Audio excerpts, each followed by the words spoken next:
Terry Wickham, producer of the Edmonton Folk Fest, here with us this morning. Thank you so much for joining us, Terry. It's great to be here. I got up early this morning. It's a pleasure. It's absolutely an honor for you to come in this morning and speak with us. Now, you're joining us in ode to the lineup announcement on Wednesday for this year's event, which when I seen one name, I freaked out. I looked at Ben Harper and I'm like, ah! That was my reaction. I freaked out. Now, the Edmonton Folk Fest was established in 1980. How did you get involved with the Folk Fest? Well, I'd been working at the Jack Singer Concert Hall, and I'd come up to the festival a couple of years as a guest in 1986 and 1988. Holger Peterson, who runs Stony Plain Records, had been running it. So I knew about festivals. I'd helped we started a children's festival in Calgary out of the Performing Arts Centre there. So Holger phoned me and just said he was too busy with the record company, couldn't continue to do it, and would I be interested? And I actually said, well, that's a really nice call, but actually no, because I live in Calgary and I'm working here and all that kind of stuff. And then 3 months later, it was still kicking around, the job, and then I applied for it. Kind of kicked myself in the side of the head and woke up. And, I took the job on one condition, that I live in Calgary, because, we had a house there and friends and et cetera, and they accepted that. And then, of course, the next day we changed our mind and moved to Edmonton and lived here, and we've raised 2 children here, and it's been a great community and a great place to live. So it was just, I guess, meant to be, because I did everything to sabotage it along the way. But we've had an awful lot of great luck along the way, and of course a great volunteer base. When we were broke, because when I joined we hadn't paid our hotel, T-shirt supplier, travel agents. You remember when we had travel agents? We owed money to everyone, so it was tough, because even phone calls were hard to make. But I believed in the show, and I went, you're broke, but you're charging $25 for the weekend? Yeah, well, that might have something to do with it. So, what we did is we kept, every year that we raised the ticket prices, we also raised the amount of money that we spent on talent. In fact, we led that way, because the box office, you spend on talent first. So we took a chance, and I really believe the audience, and we made a conscious effort to bring in the fans of rock music into folk music. So, we might lead with Elvis Costello or Sinead O'Connor, but I would argue that they were folk performances that they did here. And then they'll bring other people down who say, oh, look at this, music from all around the world. Yeah, that's the impression I got too when I went to my first folk fest, was actually through volunteering. And the lineup was just incredible, and it broadened my horizons to be more open to different styles of music, and it kind of blossomed for me there. It's the diversity. Very, it's beautiful. I've gone in the past where, there's that certain artist that you're going to see there, but then when you get there, you're exposed to all this different music and from different parts of the world, and you become new fans of these artists that you just discovered at the Folk Fest. Well, my job is to listen to music. And of course, I don't play any music. So if I have a talent, it's for recognizing other people's talent, maybe. I have a lot of help along those lines. But, you talk about Ben Harper, and I remember very well talking to him, like dressed very well. He's very, very pleasant. People were great to deal with coming in, very classy. And he just looked around and said, this is beautiful. And that was before he played. That was on the Thursday afternoon, because it's on, it's on grass, and it's just if the weather and the sun is shining, which it has, an amazing amount of time in the last 25 years during the festival. It's just a perfect setting. And I think it's very, very important that we let children in for free, because who's going to kick up a fuss when you've got like 2-week-old babies there? It's just doesn't work. Yeah. You'll get that middle-aged kind of glare from about 8,000 people. So, but I think it's like my dad is 92. He came to the festival last year at 91, and I'm hoping he'll be able to make it this year. We were mentioning about, you had mentioned that your job is like creating a party and you're picking the music. Well, I kind of, I used to have some big parties, I guess, in my youth, but I'm kind of simplifying it in a way that, it's obviously more kind of sophisticated, because to balance all types of musical styles and who's been here before, Canadians, different traditions. And sometimes you have programs that are stronger in one. So, the balance is, it's always out of balance, but you're looking for a certain balance. So it's not all one type. Right. This one, for instance, is 2014 is tipping towards a lot of really young artists that we believe in and people who really want to be here. I find that the industry now, there's an awful lot of bigger festivals have started because there's festivals that are 10 times the size of our festival around the world, and more power to them. But we like the size we are. We've actually shrunk back by 5%. But the fees have been going up, and it's getting crazy. And what we believe in is it's got to be affordable for families. Yes. So it's just over $40 a day, and you can bring your kids for free. Yeah. And you can bring down your own food if you want. There's free water. You can bring your own food, and then we do look at what people are selling and what they charge for, and so for instance, it's $5 for a beer. Like everybody else is charging $7 and $8, and we want to make a living, not a killing. Yeah. And people appreciate that. And I know you were talking earlier about your kids having T-shirts. I was actually moved one time because I didn't know this. I knew T-shirts were $20, and I walked into the store because I like to look around. You take little notes, and I saw that the kids' T-shirts were $10. They were half price. Yeah. I didn't make that decision. I probably would have seen it at some point, and I went, well, that's really clever. Yeah. People can buy a T-shirt for the kid for $10, and you can't do that very many places. No, not at all. Yeah, and my girls still have their Folk Fest T-shirts. Like my daughter has 2 children, and our grandson's going to be 2, and he'll probably fit it next year. And she's like, Mom, I'm never going to throw out these T-shirts away because that was the best time I've ever had. It's just the atmosphere, the people. It's like one big family. It felt like, I remember. One day I forgot to bring bug spray, and this lady said, "Oh, do you need some bug spray?" Yeah, actually, here you go. It's a different feeling that you get, like a home, welcoming, just this. It's a beautiful feeling. And then you go to a different concert somewhere, you don't talk to anybody. You're just there to see the band and leave. But here, you just... Yeah, it's like coming to someone's home, like they're opening up their doors, inviting you in. It's like, come on in, enjoy the party. Yeah.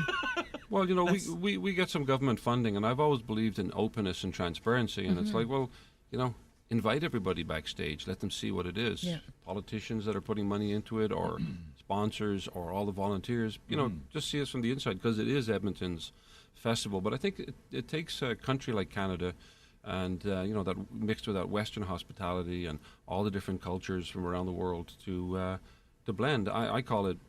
It's kind of like Edmonton's largest functional family. Yeah. And it has to be because there is a function. The function is to put on the festival, and we've had many years of non-violence, touch wood, all these kind of no accidents, no big injuries. We've been very safe so far, and it's been it's been a real joy.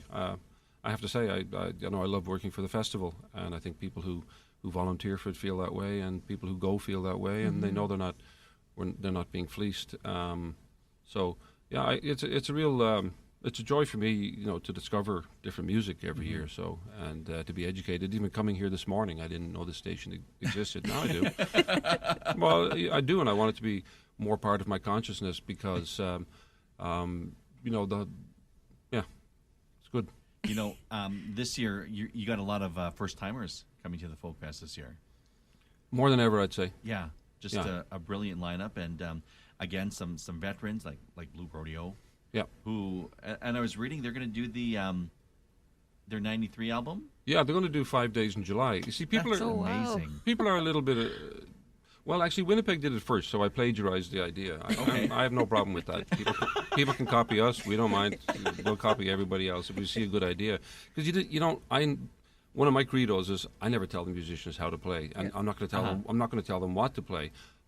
But I was looking for a good situation to bring Blue Rodeo back in, and they had been very good in the formative years and the growing years for the folk festival, and yet they're here all the time. So I had to find something different, and the reports were that worked very well on both sides. And see, it's their folkiest album, but here's the thing: it's also their best-selling album. And people can be a little scared of the word folk, but you get someone like James Vincent McMorrow from Ireland, and he did a soul album second. He did a folk album first. The folk one far outsold the other one. So I think kids are making the connection between acoustic music. I think it touches something, just like people need to gather at places. Yeah. I mean, we were working last year with the Spirit of Edmonton. That's a great project. I mean, we're spending hundreds of millions of dollars to build a hockey arena. Let's do something there. There's a whole history of, I guess, Monto kind of means spirit, and it's actually encapsulated in the word Edmonton. Yeah. So I was talking to Lewis Cardinal and I think David Faber about that, and I think that's a tremendous idea. You know, Head Over Heels and Till I Gain Control Again from that album are probably like the biggest requested songs that we have here on the station, and still get requests for those. Well, I offered them the finale spot, Yeah. and I met them at their last show, and they said, "We'll do the afternoon if you want," like Jim Cuddy saying. And I said, "No, I'm offering you the finale. It's at night. It's the last, and it's nice. Like it's one of the best spots in the festival. Lorena McKenna played it last year, and Bonnie Raitt the year before, I think. But I think it'll be kind of like a sing-along, Yeah. which is Oh, perfect for for the sure. finale. Yeah. People will know the songs. It hasn't hit me yet, or watching watching the sun go down on English Bay. And, Yeah. Bad timing. yeah. Perfect timing for them. Now, tickets go on sale on June 7th, is that correct? Yep. And we've rented Telus Field. You should be there between 7 and 8 in the morning. Yeah, I know. And, I noticed that because I'm like June 7th. June 1st was always. Well, now see we've moved to the first Saturday. Yeah. Last year it was a Saturday, Yeah. so that was perfect. So Yeah. it was the first time we had the Telus Field, which of course costs us money, but it adds more comfort. There's parking, there's seats, there's cover, communication, food, all of those things. So washrooms. So it worked really well, and it was on a Saturday on the 1st of June. So we used that as an experiment, and people said, no, they really liked it being the Saturday, because instead of taking Wednesday morning off work and standing out for hours, luckily the weather has been good there too. So we're going to move permanently, we believe, at this point, to the first Saturday in June. Right. Yeah. And no one will ever miss it, because the earliest it can be is the 1st of June, so no one's going to miss the ticket. So we couldn't move to the 31st of May, because people say, well, what do you mean? Went on, so it's the 7th of June, and And very accommodating for a lot of people with being on a Saturday. Yeah, so it's half the tickets in person, and we do that for two reasons. We know it can control any kind of scalping, 'cause in person they won't do it, takes too long, and it also means that Edmontonians get first choice on the tickets. And then there's a second. Half the tickets go in person, and then at 2:00 in the afternoon, Ticketmaster sell half the tickets online, and the Folk Festival sells half the tickets on our website. Yeah. And you should go there to pre-register if you're looking to buy tickets. Which, again, makes it so much fair for everybody, because sometimes with concerts, when they go and sell online, that's like, boom, they're gone. And those who don't have that access are, really SOL sometimes. Well, it's but it is a problem, because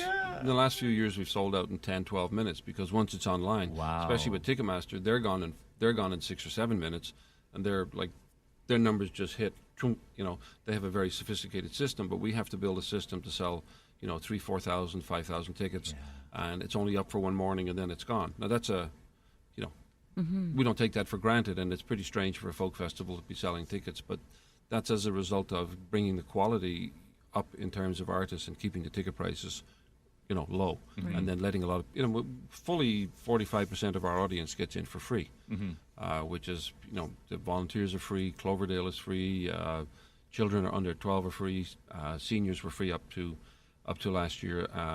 Now it's $21 a day, but if that's a financial hardship, a senior just has to phone our office, and we will just put the tickets aside, no questions asked. Nice. It's not a problem. We just have to have some way to control, because if it's free, you might have 1,000, you might have 5,000, and you can't. How do you plan for both scenarios? So now there's 1,000 seniors a day, but if there's more seniors that want to go, we've built within our system that will happen, and that can grow, because that's who. That's frankly who brought us to the dance. Yeah. That's So excellent. the listeners out there that want to help volunteer, which is a big part of the Folk Fest, how do they go about doing that? Well, they could phone our office and say they want to volunteer. I think they can go online and probably download a volunteer form or fill it in electronically, Okay. and away you go. We get about a 90% return rate on our volunteers, but the earlier you go in, the better the chance. It's probably better to do it before the tickets go on sale, because if you're just waiting and then you want to volunteer because the tickets have already sold out, well, the spots might be already full too. That's right. If you've got specific skills, like a doctor walked into the office yesterday and wanted to volunteer, well, we'll probably let him volunteer in the medical tent. If you want to be a doctor, for free for us for the weekend, we're more than happy. I can put on a tensor bandage on a swollen ankle really good. And I have a saying in the office. It is somewhat facetious and kind of funny, but because I work for the volunteers, and they bring a love to and a passion to the festival that always amazes.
the artist, they don't really know why it's so happy. And I said, well, people actually, prefer to work for nothing, as long as they have some money some other way. Yeah. But I said, if they really annoy us, we won't let them work for nothing for us anymore. It does happen the odd time, but rarely. Yeah. You have to.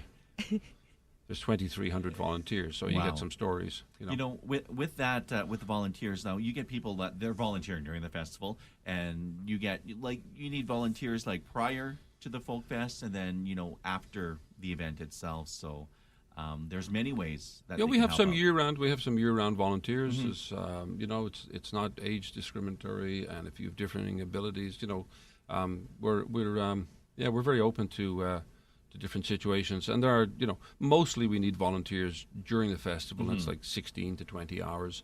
You get free admission for the whole festival. There's parties afterwards. You get fed 2 hot meals a day, free T-shirt, and there's more than anything else just camaraderie. I mean, why do That's people right. do it?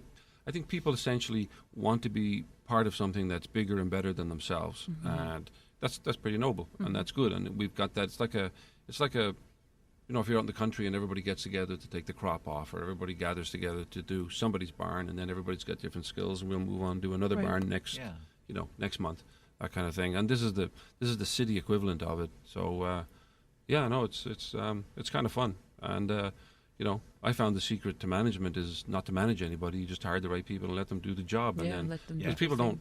don't like to be managed, and no management book ever says that. Yeah. But that's the truth. Yeah. Ask anybody if they like to be managed. They'll say no. And all that information can be found on the Edmonton Folk Fest website if they want information on Yep. on volunteering, tickets. It's usually those 4-day the passes that go like that. That always tends to be popular with a lot of people when it comes to getting their tickets. Well, it is the best deal. Yeah. You get the 4 days. You can buy a single day. And we have made the single days on Saturday. Mostly what people are doing with the single days now is because they didn't get the weekend passes, and they go, that's all that's left. So it costs a little bit more, but that's the luck of the draw. And but we have made those that they're all day, so you don't miss the sessions. Whereas before it was only like at nighttime. Okay. We were just doing the nighttime, so we included the daytimes as well, and on the Saturday, and that kept a lot of people happy that were frustrated. I mean, the ticket thing kind of caught us a bit by surprise. It was growing, but it went away then. We used to sell out in 2 days, and then it went, 2 weeks, and then it came back, and then it got to be 3 or 4 days again, and then all of a sudden it went boom. And it probably because we had some big names in, like Van Morrison or Tracy Chapman, and along with Sarah McLaughlin, and brought new crowds down, and maybe they went, oh, I want to go to this as well. I'm not sure, but all of a sudden it just got, and maybe it's the internet, just the way it is. Well, I could honestly say if it weren't for the Folk Fest, I probably would never had been able to see Linda Ronstadt. So, and I'm glad I did because, look what's going on with her now with her Parkinson's disease. So, Well, me too. I wouldn't yeah. have seen her. I'm like, part of the thing is I get to see them. Yeah. And they come, So. I wasn't actually sure how to spell Ronstadt. Now I do. Now I do. Ronstadt. No, I'm pretty particular. You have to get the names right, That's right. So, Well, it looks like it's going to be another great time this coming this summer with the Folk Fest. Looking forward to it. And again, just to remind folks, tickets will be going on sale and on June 7th. Yes. Thank you so much, Terry, for joining us this morning. it's been an honor, and I hope to see you down on site. And You will for sure. I will not be a stranger anymore. Thank you very much. Thank you. Thank you so much. You want more information on the Folk Fest there, folks? Go to edmontonfolkfest.org for all the details.